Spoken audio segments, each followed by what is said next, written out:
somebody recently said, they were inspired by the example of a Muslim praying at a certain time. And kind of the response to that was that, no Muslim is going to outpray me, right? And that's a really interesting reaction, because the observation or the concern of the speaker is on the quantity of the prayer, perhaps, rather than the quality of the prayer. Okay? Outpray you, and maybe you can make an argument, some of the things that were being said about the responsiveness, right? Whenever we're called to submit, we submit. Yes, okay, that's true. But there's more to the quality of prayer than simply our readiness to submit and our readiness to do it at a certain time, right? No matter what else is going on. That is true. That's part of the quality of the prayer. But also part of the quality of the prayer is who we're praying to.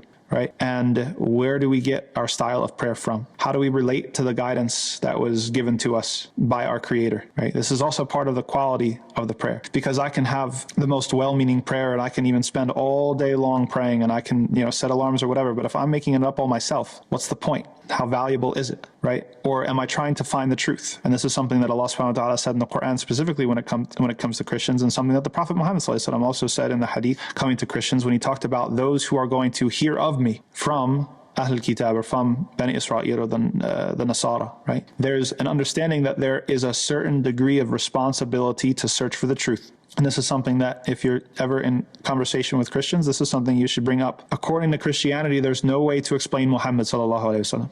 Nobody else should have come. There should have been no religion after Isa, if he was the Son of God who came and died for our sins. How do you explain it? You can't just say it's just a false prophet and all this other stuff, misleading people, the devil. No, come on. That's not believable. Okay? You owe it to yourself to investigate. You owe it. We're claiming, we're not, we don't have something that's very, very different. I mean, it is different in some ways, not Trinitarian based, it's Unitarian based, all this sort of stuff. Our Sharia is different, but we share all the same prophets, right? We share a lot of the same stories, right? We have all these sort of things in common. You owe it to yourself to investigate and find out if what we're saying is true, if our claim about Jesus is true, if our claim about Allah is true, right? And if you don't, can you really say that you're not being negligent, right? Even to the point of perhaps a criminal level of negligence as to your own salvation, as to your own relationship with your Creator and the truth, right? You have something that possibly might be the last communication from the Creator, possibly might be the last software update, as I like to call it, right? Of Allah's continuous guidance, and you're not even going to look into it. That is negligence, and that negligence might even make you eligible for some sort of punishment in the hereafter.